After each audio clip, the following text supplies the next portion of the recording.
Bismillahirrahmanirrahim. Assalamualaikum warahmatullahi wabarakatuh. Berjumpa lagi di Pojok Hukum.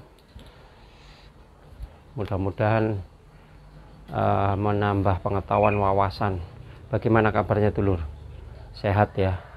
Insya Allah selalu sehat, bahagia, panjang umur, selalu dilindungi oleh Allah Subhanahu wa Ta'ala. Terima kasih dulur sudah membuka video Pojok Hukum di channel ini. Mudah-mudahan dengan membuka channel ini dulur menjadi wawasannya lagi bertambah, semakin pengetahuannya juga hukum semakin bertambah. Begini dulur, untuk video sekarang ini saya tetap membahas tentang pencemaran nama baik, tapi pencemaran nama baik ini tidak saya sangkut pautkan dengan pencemaran nama baik yang sudah saya sampaikan dalam episode video yang kemarin. Karena kalau video yang kemarin itu kan saya sampaikan kan mengenai pencemaran nama baik antara aturan hukum kitab undang-undang hukum pidana dengan undang-undang informasi transaksi elektronik, yang dimana undang-undang informasi transaksi elektronik ancamannya juga ngeri, dendanya juga sangat-sangat tinggi sekali, terus sedikit-sedikit sudah larinya ke informasi transaksi elektronik, sedikit 310, sedikit KUHP juntung kepada pasal undang-undang transaksi elektronik. Karena dimana-mana sekarang ini kan serba zaman elektronik, pakai gadget, jadi akhirnya disangkut pautkan dengan pasal atau undang-undang transaksi elektronik. Tapi sekarang saya bahas adalah pencemaran nama baik yang dilakukan orang tanpa melalui elektronik. Jadi sifat pencemaran nama baik yang lisan tertulis tapi biasa sebelumnya. Karena dalam kitab undang-undang hukum pidana sendiri yang peninggalan Belanda ini sebenarnya pasal-pasal di situ sudah diatur secara golongan, mulai dari pasal 310 sampai pasal 321, mulai dari pencemaran lisan, pencemaran tertulis, pencemaran ringan, sampai pencemaran berat. Jadi saya akan membahas dalam video ini adalah yang berhubungan pencemaran nama baik, tapi secara dalam lingkup kitab undang-undang hukum pidana. Ini kemarin sempat saya baca-baca di literatur, ada bukunya R. Susilo dalam kitab undang-undang hukum pidana, yang buku saya yang seperti ini,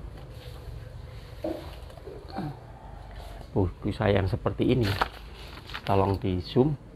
Nah, ini R. Susilo, terutama pasal 310 ya, saya bacakan.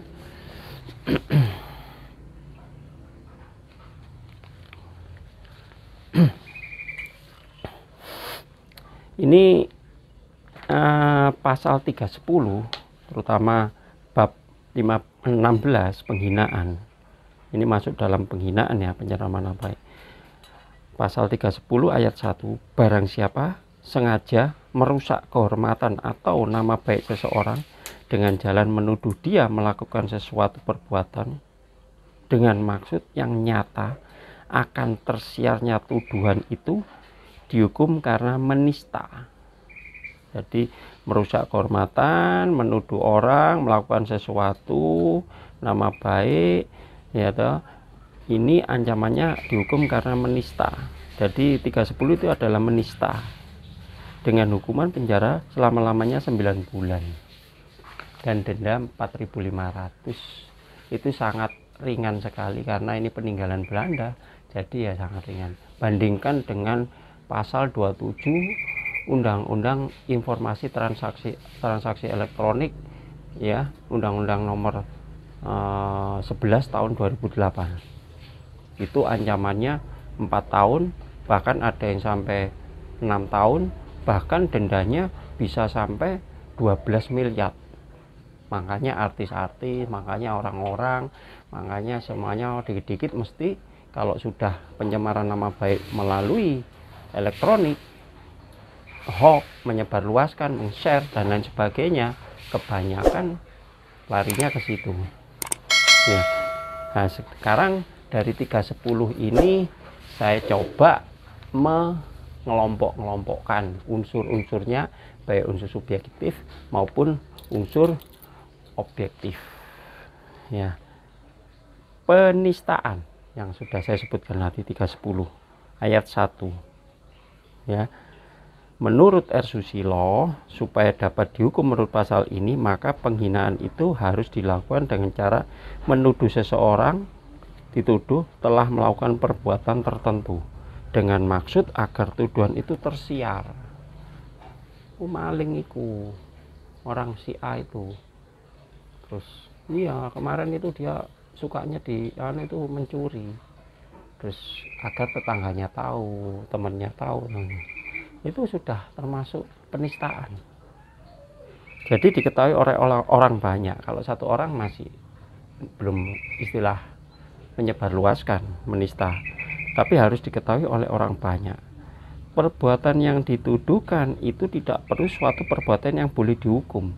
Tadi contohnya maling, tapi yang tidak perlu dihukum pun ini masuk penistaan. Contohnya, itu orang itu pacaran sama si B, sama janda tetangga B. Kan sebetulnya kalau pacaran kan memang nggak dilarang sih dalam pidana, ya toh. Nah, asalkan dia tidak melanggar kesusilaan, kan seperti itu bisa dalam masuk pasal 310, bro. Masuk pasal 310 dulu, bro. Ya. Seperti mencuri, nah yang tadi saya sebutkan, menggelapkan, berzina dan sebagainya cukup dengan perbuatan biasa. Kalau mencuri mungkin dia tidak mencuri benar-benar, menggelapkan ya belum tentu dia menggelapkan. Nah, asalkan perbuatan itu membuat dia merasa malu, merasa dirugikan, itu sudah masuk pasal penistaan 310 ayat 1. Sekarang saya bacakan lagi ya. Ini 310 ayat 2. Kalau hal ini dilakukan dengan tulisan atau gambar, tadi kan lisannya, sekarang tulisan atau gambar yang disiarkan, dipertunjukkan pada umum atau ditempelkan, maka yang berbuat itu dihukum karena menista dengan tulisan dengan hukuman penjara selama-lamanya 1 tahun 4 bulan. Kalau tadi hukumannya 6 bulan, tapi sekarang 9 bulan. Kalau sekarang 1 tahun 4 bulan atau denda tetap 4.500. Nah, ini saya kupas, ini memang ada di sini ya. Untuk keterangannya memang sangat banyak sekali ya, kecil-kecil sekali. Jadi seperti ini, kecil-kecil sekali, jarang sekali ini di toko buku ya, tidak ada sekali, sebagian saja yang ada seperti ini. Terus penistaan dengan surat, tadi kan penistaan umum, penistaan lisan. Sekarang penistaan dengan surat pasal 310 ayat 2. Sebagaimana dijelaskan dalam penjelasan pasal 310, apabila tuduhan tersebut dilakukan dengan tulisan, surat atau gambar, maka kejahatan itu dinamakan menista dengan surat. Jadi seseorang dapat dituntut menurut pasal ini jika tuduhan dan kata-kata hinaan dilakukan dengan surat atau gambar, tempel-tempelkan di pagar, ditempelkan di tembok, ditempelkan di temboknya sekolah, ditempelkan di temboknya kelas, ditulisi, oh ini kemarin ke hotel sama si ini, terus ini kemarin itu mencuri ini, sepeda motor saya ini dulu orang tuanya sering hutangnya banyak, macam-macam lah. Itu sudah penistaan secara tertulis. Ini masuk pasal 310 ayat 2. Ancamannya 1 tahun 4 bulan. Ancamannya kalau terbukti memang itu masuk penistaan. Tuh, dulu sekarang kan tahu banyak kita hidup ini hukum itu ya, begitu cengar lahir itu sudah diatur, sudah berhadapan dengan yang namanya aturan hukum.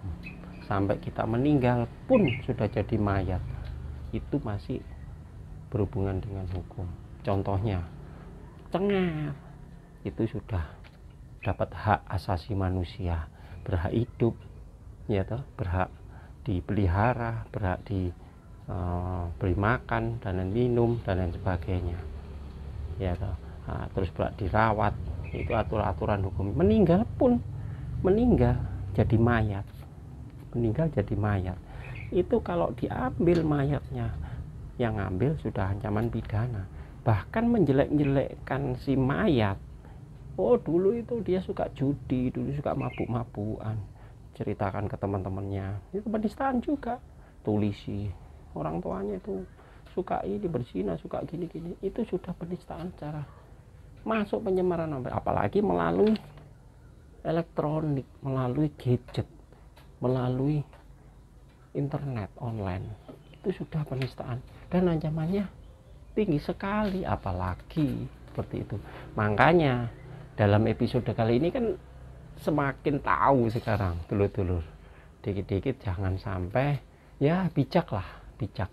Jadi untuk menyikapi hal-hal seperti itu semuanya harus berpikir secara bijak, secara cerdas, seperti itu.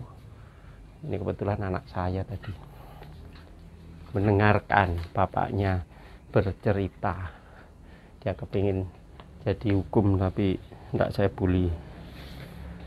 Jadi untuk pasal 310 penistaan sama penistaan surat, penistaan 310 ayat 1 dan ayat 2 dulu sekarang paham.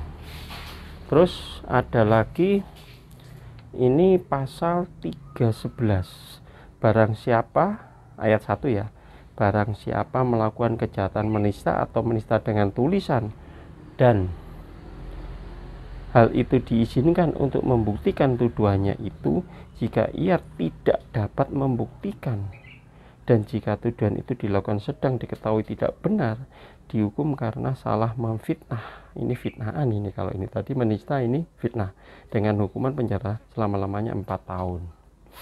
Nah ini fitnah, ini kalau ini 311 ini tadi menista, sekarang fitnah. Bedanya fitnah sama menista apa? Kalau menista nyata ya, terbukti, memang benar seorang. Tapi kalau memfitnah kadang-kadang dia nggak bisa membuktikan, tapi semuanya bisa jadi ya, tipis-tipis lah bisa jadi. Ini menurut R. Susilo lagi ya, R. Susilo lagi. Jadi untuk pasal 311 ya, ini ada sangkut pautnya dengan pasal 310 yang seperti yang saya artikan, perbuatan dari pasal 310 ayat 1 dan 2 atau menista dengan tulisan apabila tuduhan itu dilakukan membela kepentingan umum atau terpaksa untuk membela diri. Dalam hal ini hakim barulah akan mengadakan pemeriksaan apakah betul-betul itu merupakan fitnah, penghinaan, atau dilakukan oleh seorang tersangka atau terdakwa ya, karena terdorong membela kepentingan umum untuk membela diri. Jadi memang proses untuk 311 ini semuanya ya, memang sesuatu itu kalau belum ada putusan ikrar dari pengadilan, putusan majelis hakim, itu belum dikatakan bersalah. Vonis lah, vonis bisa belum dikatakan bersalah. Jadi kalau masih tahanan, masih tahanan kepolisian, kejaksaan maupun jaksa penuntut umum, masih proses dakwaan, terus tuntutan, belum ada vonis, itu belum bisa dikatakan si terlapor, tersangka, terus terdakwa itu belum bisa dikatakan dia bersalah. Dan pasal 311 ini berhubungan juga dengan pasal 312 KUH pidana. Saya bacakan. Pasal 312 membuktikan kebenaran tuduhan itu hanya diizinkan dalam hal yang sebagai berikut. Kalau hakim menganggap perlu akan memeriksa kebenaran itu supaya dapat menimbang perkataan si terdakwa bahwa ia telah melakukan perbuatan itu untuk kepentingan umum atau karena mempertahankan dirinya sendiri. Yang kedua, kalau seorang pegawai negeri yang dituduhkan melakukan perbuatan dalam menjalankan pekerjaannya. Jadi untuk membela kepentingan umum, misalnya menunjukkan kekeliruan, kelalaian administrasi di kantornya dan lain-lain sebagainya, yang nyata-nyata merugikan atau membahayakan pada umum dari pihak-pihak yang berwajib. Ya, jadi dari situ terus ada lagi itu tadi pasal 312. Terus sekarang kepada pasal ini sama, kalau 313 tentang bukti, 314 juga fitnah. Nah ini penghinaan. Jadi tadi menista, memfitnah, terus sekarang tentang penghinaan. Itu pada bab 16 tentang penghinaan. Itu isinya yaitu tadi 310, 311, 312, 15. Ini sekarang pasal 315 tentang penghinaan. Pasal 315, tiap-tiap penghinaan dengan sengaja yang tidak bersifat menista atau menista dengan tulisan yang dilakukan kepada seseorang, baik secara di tempat umum dengan lisan atau dengan tulisan, maupun di hadapan orang itu sendiri dengan lisan atau dengan perbuatan. Begitupun dengan tulisan yang dikirimkan atau diterimakan kepadanya, dihukum karena penghinaan ringan dengan hukuman penjara selamanya 4 bulan 2 minggu. Ini kalau penghinaan ini sepertinya ringan sekali ini dulur. Penghinaan umum dengan tulisan dikirim lisan kepada yang dihina. Bila penghinaan ini dilakukan dengan jalan menuduh suatu perbuatan terhadap seseorang masuk ke dalam pasal 310. Seperti mengatakan anjing. Anjing. Sekarang kan lagi tren-tren kata-kata anjir, monyet, binatang-binatang disebutkan. Kalau itu babi lu, ini dan lain sebagainya, bajingan lu, itu sudah masuk pasal 315 penghinaan ringan. Kalau memang ada elektroniknya, rekaman gambar, ini bisa dilanjutkan, ini bisa dilaporkan. Ya, ngomong anjing gitu aja loh, waktu kita berantem atau waktu kita babi lu, monyet lu, bajingan lu, itu kalau kita rekam itu masuk pasal 315. Bahkan kalau kita juntuhkan bisa kepada kerekaman tadi, bisa kepada Undang-Undang Informasi Transaksi Elektronik. Jadi sudah masuk pasal penghinaan, tidak hanya menista, memfitnah, tapi juga penghinaan. Makanya pasal pencemaran nama baik, pasal penghinaan pada KUHP bab 16, nah ini pencemaran nama baik 310 dan lain sebagainya, ini hati-hati sekali. Sekarang dulur mesti lebih waspada, lebih tahu, karena kalau Anda tahu aturan, Anda nggak sewenang-wenang seperti itu, ya kontrol lah, kontrol itu yang penting. Emosi ini saya bacakan untuk 315. Ini keterangan R. Susilo loh ya. Penghinaan seperti ini dilakukan di tempat umum berupa makian yang sifatnya menghina. R. Susilo dalam penjelasan pasal 315 KUHP sebagaimana kami sarikan artikan mengatakan bahwa jika penghinaan itu dilakukan dengan jalan lain selain menuduh suatu perbuatan, misalnya dengan mengatakan A, Sun, B, dan sebagainya, masuk pasal 5 dan dinamakan penghinaan ringan. Ancamannya 4 bulan. Ya, ancamannya 4 bulan, lumayan. Kalau ditahan, terbukti sampai sidang, udah sempat ditahan kepolisian 2 bulan, lalu diproses sidang bulan ketiga, terus bulan keempat divonis, udah terbukti ancaman maksimal 4 bulan, sudah lumayan. Nggak ketemu keluarga, nggak ketemu siapa-siapa, makan nasi bodrek, nasi lodeh dan lain sebagainya, ya toh, sampai sudah masuk kepada pasal tentang penghinaan ringan, pasal 315 dengan mengatakan itu. Apalagi disangkut paut itu pasti pasal yang nggak direkam, masih pasal ada saksi, bukti dan lain sebagainya. Tapi kalau pasal disangkut pautkan dengan junto pasal Undang-Undang ITE, Undang-Undang nomor 11 tahun 2008, ya tambah parah. Bisa ancamannya bisa sampai 4 tahun, 6 tahun, bahkan sampai 12 tahun dan denda 750 sampai 12 miliar kalau terbukti semuanya, ya. Terus ada lagi pasal 317, langsung aja saya singkat biar nggak ngantuk dulur ya, biar nggak ngantuk. Tapi kalau mungkin dulur senang apa yang saya sampaikan, walaupun kalimat saya datar-datar, tapi mungkin insya Allah jelas, nggak ada lucunya, nggak ada apanya, tapi nggak apa-apa, itu tambah pengetahuan dulur. Sekarang saya singkat saja pasal 317 KUHP tentang pengaduan palsu atau pengaduan fitnah. Nah, biasanya kalau pengaduan palsu atau pengaduan fitnah itu begini dulur. Kalau kita memberikan laporan atau pengaduan padahal itu dia itu mencuri, dia itu mengambil baju, tapi nggak bisa dibuktikan, nggak bisa terbukti memang benar-benar dia, akhirnya pengaduan itu dia ditolak dan dia tapi sudah menyebar kemana-mana. Kalau si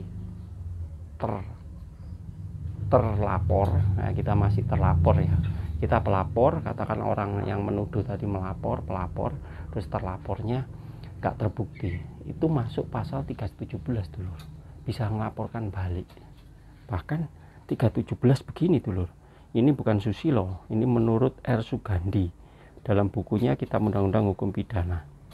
Jadi 317 memberi uraian, yakni diancam dengan pasal ini adalah orang yang dengan sengaja memasukkan surat pengaduan yang palsu tentang seseorang kepada pembesar negeri, ya kepolisian, dia ngasih pernyataan, keterangan dan lain sebagainya, itu BAP itu sudah masuk memberikan pengaduan surat secara, kalau secara palsu ya tidak bisa buktikan, ya bisa jadi sebagai alat bukti.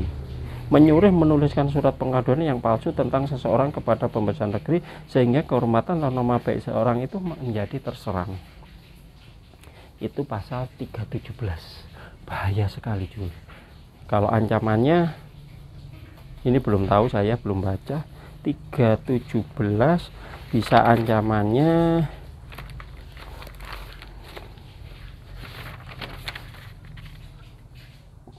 dapat dihukum penjara selamanya 4 tahun dulu. 4 tahun. Lumayan 4 tahun. Itu untuk 317. Sekarang 318. Sebagaimana kami artikan, diancam hukuman dengan pasal ini ialah orang yang dengan sengaja melakukan suatu perbuatan menyebabkan orang lain secara tidak benar terlibat suatu tindak pidana, misalnya dengan diam-diam menaruhkan sesuatu barang asal dari kejahatan di dalam rumah orang itu. dia mencuri, terus preteli sepeda motor, mencuri sepeda motor, dipreteli sepeda motornya. Setelah sepeda motor itu dipreteli, pretelannya itu apa ya, kalau bahasa Indonesia pretelan itu apa ya, ya spion, terus lebor, terus rating, terus apa, pokoknya dikondisikan sampai betul-betul beruntung. Jadi protolan gitu, sepeda motornya itu protolan, ditaruh di rumahnya temennya ya. Terus akhirnya tadi si pelaku tadi kedapatan tertangkap. Akhirnya dia ini kan termasuk diam-diam menaruhkan sesuatu barang asal dari kejahatan di dalam rumah orang lain dengan maksud agar orang itu dituduh melakukan. Akhirnya orang itu jadi kena pasal 410 penadahan. 410 itu ancamannya 4 tahun kalau tidak salah. Panada kalau orang-orang dulu, orang Ranmor itu, curanmor itu mengatakan panada. Nah itu agar dia ikut tersangkut, dengan niat agar ikut tersangkut. Itu sudah masuk pasal tentang perbuatan fitnah 318 ya, yang seperti penghinaan ya, penghinaan di atas ya. Jadi banyak sekali yang sudah saya sampaikan, terutama tentang pencemaran nama baik, penghinaan dan lainnya, fitnah dan lain sebagainya. Mudah-mudahan ini menambah wawasan, menambah pengetahuan. Saya kalau membahas ini tidak cukup cuman 30 menit, bisa sampai 1 hari dulu menerangkan ini. Jadi mudah-mudahan ini dulu tidak bosan, tidak ngantuk, tidak apa. Yang penting intinya selalu waspada, selalu hati-hati dalam menyikapi suatu informasi dan berlaku. Ini sudah mulai mau sholat, waktunya sholat. Tetap di pojok hukum, stay tune. Semoga dulu selalu sehat, waspada, dan tetap semangat. Assalamualaikum warahmatullahi wabarakatuh. Salam pojok hukum. Jangan lupa like, komen, share, dan subscribe.